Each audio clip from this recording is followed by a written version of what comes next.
play no games. No, I don't wanna play no games. No, I don't wanna hear your promises. You do you and I'll do me. That's just the way it is. Boom. Biddly but yes, yeah. Here we go. There ain't nobody down round here. You know what time it is. Get that badger in and on and over here. We had to move back to get his greatness in. I've had some food. I've sort of tried to dwell on the performance as a whole. And I just wanted to jump back in really and just have a quick chat about a few things that I've sort of been in privy to in group chats or in I've not been online of late for the past few days, but like my brother's spoke to me about shit that's sort of floating around Twitter. I get the old screenshot of people and stuff. So I just wanted to address a few things about Farke really today. Because obviously he's going to get the pelters regardless. I mean, people want Nuno straight in. That was straight spoke about. You know, you've got the knob sacks online that are just saying like Farke out immediately, you know, as soon as Nuno becomes available, as though like Nuno will be able to do something with these players that Farke won't. We've either got enough going forward or we don't. Why would it matter if Nuno came in? What would be the difference made? I'm just speaking pure off the top of the dome here and from what I would deem as the heart. I don't want to get too down about today, just on the basis that I can't really see the point. I thought we're going to get this, aren't we? And it sort of stunk of it. The last 10 minutes, I started to panic. And then when you get 6 minutes added on, the one thing I will say, so I've discussed the Goodmanson header and I don't want to go over it too much. I want to watch it back properly and really have a look at it. I don't really know why he looks towards the goal. You know, there should be something sort of taught and trained into players that just if you're in your own box, always just even if you're making connection and it's going that way, just show the ball, just tell the ball where to go if you can't fucking direct it. Don't you know the reaction? Why would you ever sort of flick it on in that direction? But I'm no header of the ball, to be fair. So, you know, I'm not going to start going too much into it. And that's not what's important now. But I think the pressure comes that Kevin came on and he was excellent, wasn't he? He really got at the side. He had Boulder on toast a couple of times. He had James in a couple of sticky positions. I thought Nonto dealt with him a little bit better a couple of times. He's sort of like, which Nonto, you know, is probably a similar player in a sense. I mean, that Kevin looks different. Gravy, to be fair to me, looked a level above most players, certainly in the attacking sense, you know, in terms of being on the ball and like interesting deliveries and stuff like that. But we're not here to talk about Kevin, but it just changed the game ever so slightly. And that's the secret sauce that we don't have. But having said that, Fulham didn't have that either, did they? So I thought Wilson was decent. Wilson was obviously one of the players that we're potentially going to sign on the last day of the season. I don't think we win that game if Wilson's in our side. I thought Okafor, for what it's worth, was decent. Again, he's not the special sauce that we're after, but ultimately we're going to have to Farke, my man Farke, he's going to have to find some ways of getting goals within this side, isn't he? I thought the first half we were excellent. I don't think Farke got it wrong playing Aronson. There's obviously been a lot of talk that James won't fully fit. He then gets dragged off. The commentator was saying it was his groin. I'm pretty sure it was his hip or like his side. So I'll be interested to see what comes of that.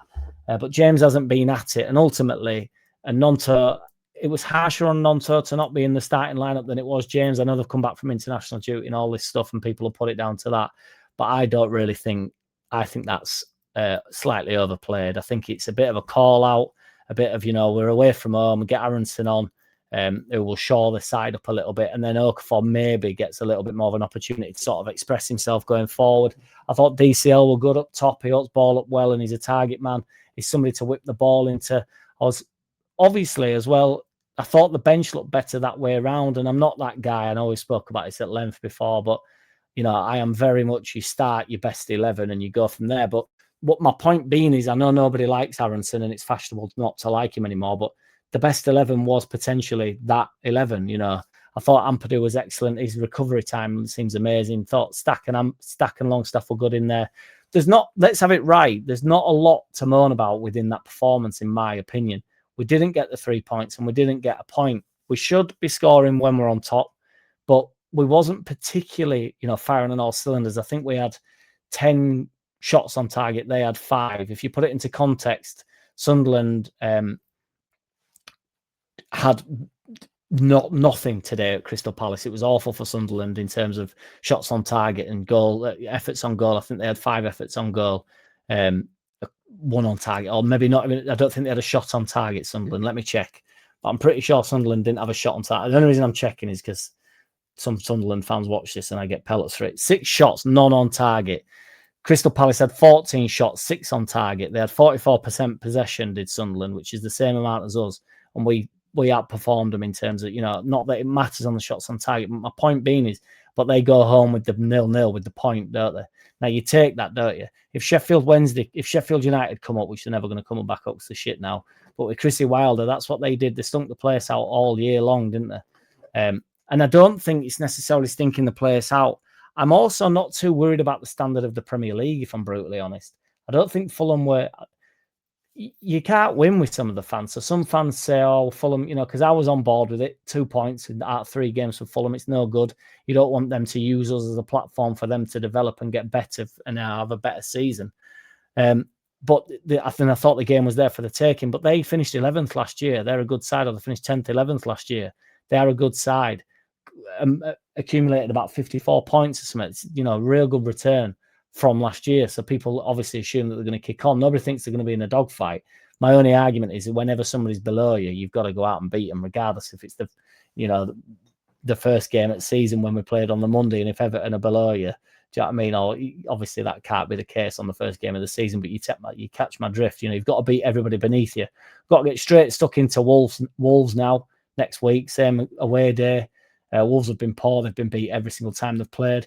The worry that we have, I've said this a few times, you're only a few results off of dread, and you're only a few results off of looking really quite good. I mean, Fulham in one own goal game have now borderline look like they've turned the corner. Do you know what I mean? They've won a game. They're now 10th in league with 5 points. Then them 2 draws don't look so bad. Well, we're in a position, if we beat Wolves 4, 5, 6, 7, unfortunately not 8, 5, 6, 7, we'll be on 7 points and we're rocking and rolling again. Back on target to be top at league. I've lost my train of thought now. I'm obviously joking about being top at league. But yeah, we can end up being in the bottom 3 because everybody beneath us currently have a game in hand.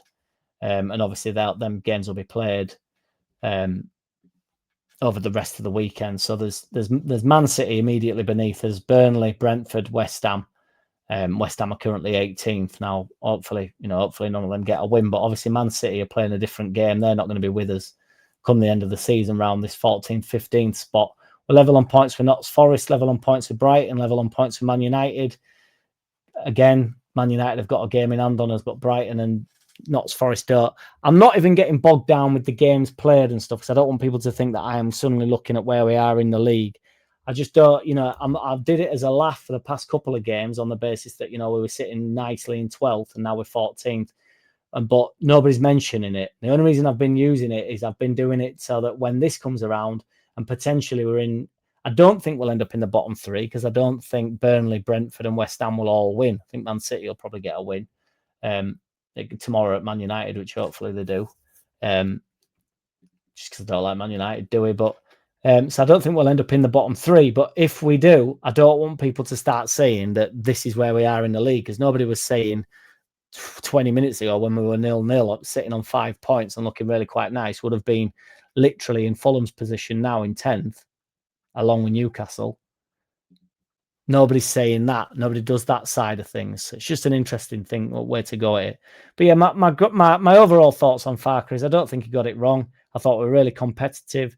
I thought Aronson was genuinely very good in the first half. I thought he broke up a load of play. I thought he looked, decent going forward. Nippy on the ball. He's obviously very different from James. James is a get in behind and a get to the byline type of winger, and Aronson's much more, I think he likes to deem himself as a little bit more tricky on the ball. It's a little bit more intricate in it, 5-yard passes and trying to beat a man, in close proximity. How good or not he is at that's up for you to moan about, not me. But he delivers the ball for DCL, who gets a decent header on it, but could have directed it better. Granted, that would have been, had it gone to VAR, that would have been given offside.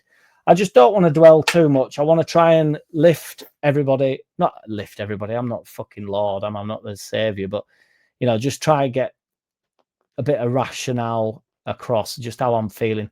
Because it's obviously, if you watch my watch along in the last minute there, I'm down, boys. I'm down and out. It's awful when it's like, it just floats you by as well, doesn't it? I just didn't know what would happen when Goodmanson headed it. I'll have to watch the watch along, just that moment back myself, to be fair. But you just don't know what's happened. You just go like, what's that then? It's like, that's him back at net, innit? Like, it's just so frustrating, but thought Darlow made a few brilliant saves. I don't know if he does save that one from Emile Smith Rowe, but he definitely saves the Kevin fella that came on. That's a good save, and he made a good save. I mean, he were in right place at right time for Muniz, and then he made a good save for the Wilson free kick. Yeah. Minutes in legs for DCL. It's up to my man Farke to get a tune out of this side. I believe he can. I believe he will. Be interested to watch his post-match interview, see what he's saying. He's going to get pelters for that as well, because I think he will say similar things to what I've said here. Again, I'm not trying to suggest I am Daniel and he follows my lead or whatever, and we think the same, or like, we're both happy clappers, but he will be relatively pleased with the performance. Ultimately, it's the points that matter, and that is obviously the worry, and I understand people are worried on that level. But right now, Farke didn't get it wrong for me. The players implemented the plan. It went well. We're under a little bit of pressure towards the last 10 minutes. And for me, it's a bit of a crack. It's like we've cracked a little bit, and Goodmanson's done something freakish and wild. I don't know who it is in front of him that doesn't win the header, but still, I'm not blaming Goodmanson for it. He's obviously not tried to put it in the top bin, but it feels like a pressure thing to me. The pressure cooker. Pressure makes diamonds. Fucking idiot. But yeah, shit is as shit does. If you can keep liking, keep subscribing, I appreciate every which one of you. I'll be dropping in tomorrow for a quick shit vid. I might go live in sort of 12 o'clock tomorrow or something, see what's popping. So I'm having a big Sunday dinner tomorrow. Take it easy, everybody. In a bit. Talk. I don't wanna play no games. No, I don't wanna play no games. No, I don't wanna hear your promises. You do you and I'll do me. That's just the way it is. Boom.